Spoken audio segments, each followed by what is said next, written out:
दोस्तों, Skyler matric tutorial के YouTube channel में आप सभी का स्वागत है। तो दोस्तों, जैसा कि मैंने आपको पहले ही बता चुके थे कि मैं अनुच्छेद पे 4-5 वीडियो लेकर आऊँगा। तो मैंने अनुच्छेद का 2 वीडियो अपलोड कर चुका हूँ और आज की इस वीडियो में 2 अनुच्छेद के वीडियो को और लेकर आया हूँ। तो यदि आपने अभी तक उस 2 अनुच्छेद को नहीं देखे हैं और लेटर को नहीं देखे हैं तो जाके उस 2 अनुच्छेद को देखें और इस अनुच्छेद को ज़रूर देखें, क्योंकि यह अनुच्छेद आपके बिहार बोर्ड में ज़रूर आने वाला है। और आपका यहाँ पर लिखा हुआ है आदर्श छात्र पे, किस पे लिखा गया है? आदर्श छात्र। आप यहाँ पर देख सकते हैं लिखा हुआ है आदर्श छात्र। और बहुत ही सरल शब्दों में आपका एक हिंदी इसमें क्लियर हो जाएगा। संस्कृत के साथ आप इसका हिंदी पूरा अनुवाद जान सकते हैं और इसके ज़रिए आप हिंदी भी अनुवाद भी बना सकते हैं जो बिहार बोर्ड में पूछे जाते हैं। तो आइए अब इस अनुच्छेद को स्टार्ट करते हैं बिना किसी देरी करते हुए, क्योंकि ज़्यादा वीडियो को लंबा नहीं करेंगे। वैसे भी आप लोगों के पास अब समय नहीं बचा है। तो देखिए, इसमें लिखा हुआ है आदर्श छात्रः छात्राणाम अनुकरणीय भवति। भवति का अर्थ होता है। तो जो आदर्श छात्र होते हैं वह छात्रों का अनुकरण करते हैं, यानी जिस प्रकार अनुकरण का अर्थ होता है पालन करते हैं। अनुकरण मतलब पालन करते हैं। आगे है सह गुरु भक्त भवति। सह गुरु भक्त भवति। सह का अर्थ होता है वह, पुरुष के लिए वह गुरु भक्त होता है। कौन होता है गुरु भक्त? तो आदर्श छात्र। अगला है पॉइंट, आदर्श छात्र सदाचारी भवति, यानी आदर्श छात्र हमेशा सदाचारी होता है, यानी उसका जो स्वभाव होते हैं वह क्या होते हैं? अच्छे स्वभाव के। किसका? आदर्श छात्र का। आगे है सह मधुरम भाषी। सह मधुर भाषी, और वह हमेशा मधुर बोलता है, अच्छे वचन बोलता है। कौन? आदर्श छात्र। अगली पॉइंट है आदर्श छात्र कदापि असत्यम न वदति। और जो आदर्श छात्र होते हैं वह कभी भी झूठ यानी कि असत्य नहीं बोलते हैं। आगे है सह सर्पात बिभेति। क्या लिखा हुआ है? सह सर्पात बिभेति, अर्थात वह सर्पात नहीं, पापात है, मिस्टेक। सह सपा पापात बिभेति, यानी इसका अर्थ होता है कि वह पाप से क्या करता है? डरता है। कौन? आदर्श छात्र। आगे है समाज सेवा। समाज सेवा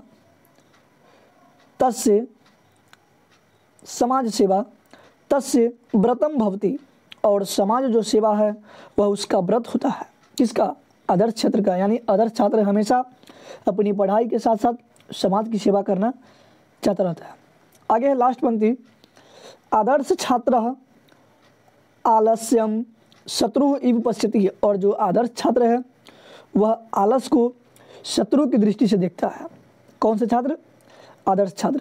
एक बार और मैं इसको पढ़ देता थोड़ा, ताकि आपका जो भी डाउट है इस पर क्लियर हो जाए।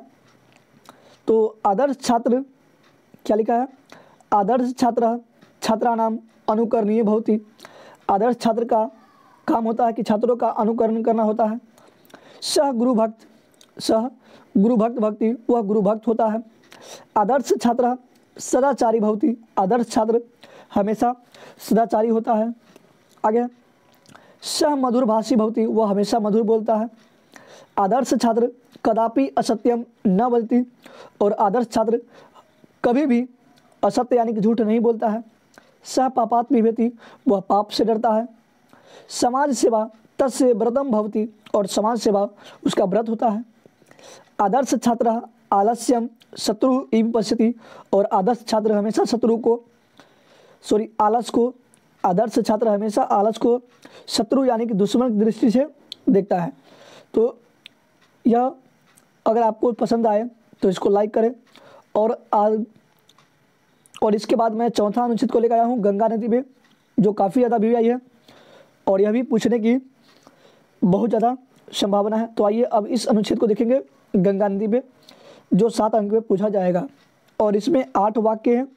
यदि आप एक लाइन भूल भी जाते हैं फिर भी आपको इसमें 7 लाइन जरूर याद हो जाएगी, आशा करता हूँ। आगे है गंगा नदी, क्या लिखा हुआ है, गंगा नदी पे। अब हम पढ़ेंगे गंगा नदी पे अनुच्छेद। कहता है देव नदी गंगा हिमालयात प्रभवती, अर्थात देव नदी जो गंगा है वह हिमालय से निकलती है। प्रभवती का अर्थ होता है निकलना, तो देव नदी गंगा हिमालयात प्रभवती। अयम एका पवित्र नदी अस्ति, अयम का अर्थ होता है यह, एका यानी एक, पवित्र नदी अस्ति, यह एक पवित्र नदी है।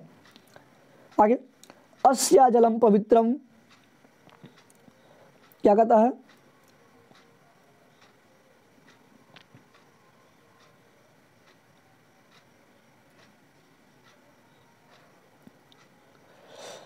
आगे है अस्या जलम पवित्रम रोगनाशक च कथ्यते, यानी इसके जल को पवित्र और रोगनाशक भी कहा जाता है। किसके जल को, गंगा के जल के। अस्या जलम पवित्रम रोगनाशकम च कथ्यते, च का अर्थ होता है संस्कृत में और, तो अस्या यानी कि इसके जल को पवित्र और रोगनाशक कहा जाता है। आगे है इयम इयम हिमालयात निःसृत्य बंगोपसागरे पतितः, अर्थात यह हिमालय से निकलकर क्या हो जाएगा, यह हिमालय से निकलकर बंगोपसागर यानी बंगाल की खाड़ी में गिरती है। पति का अर्थ होता है गिरना, पति का अर्थ क्या होता है, गिरना, और बंगोपसागर का अर्थ होता है बंगाल की खाड़ी में। ठीक है, आगे है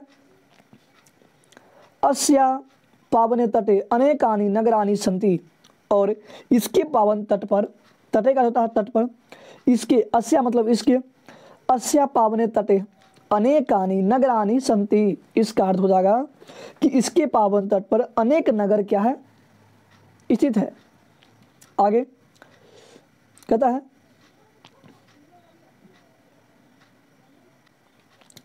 आगे कहता है, अब यहाँ पर देखिएगा, गंगा एवं भारतवर्षस्य धार्मिक विचारधारा या परिचारिका अस्ति, अर्थात गंगा को भारतवर्ष की धार्मिक विचारधारा और परिचारिका अस्ति, यानी कि जो गंगा है वह भारत की धार्मिक विचारधाराओं में परिचित है। परिचारिका का अर्थ होता है परिचित है। कहता है चिरकाल रचिते अपि गंगा जले कीटाणुवः न प्रभवती, यानी कि लंबे समय तक रखने के बाद भी गंगा जल में कीटाणु प्रवेश नहीं करते हैं। यहाँ जो लिखा हुआ है चिरकाल, चिरकाल यहाँ से देख सकते हैं कि चिरकाल रचिते अपि गंगा जले कीटाणुवः न प्रभवती, यानी कि गंगा जल को लंबे समय तक रखने के बाद भी उसमें कीटाणु प्रवेश नहीं करते हैं। आगे है लास्ट पंक्ति, एतव एव गंगा नदी नित्या पूजनीया, एतवेव गंगा नदी नित्य पूजनीया वंदनीया सेवनीया च, इसीलिए एतव एव का अर्थ होता है इसलिए गंगा नदी नित्य यानी कि हमेशा पूजनीय है, वंदनीय है और क्या है, सेवनीय है। कैसी है, इसलिए गंगा नदी नित्य पूजनीया वंदनीया और क्या है, सेवनीय है।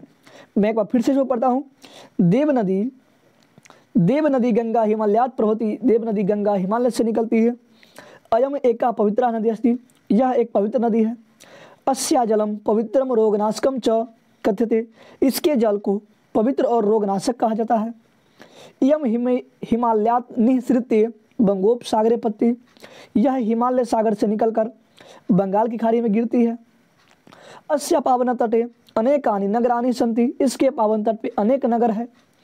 गंगा एवं भारतवर्ष से धार्मिक विचारधारा या परिचारिका, गंगा को भारतवर्ष की विचारों में पहचाना जाता है।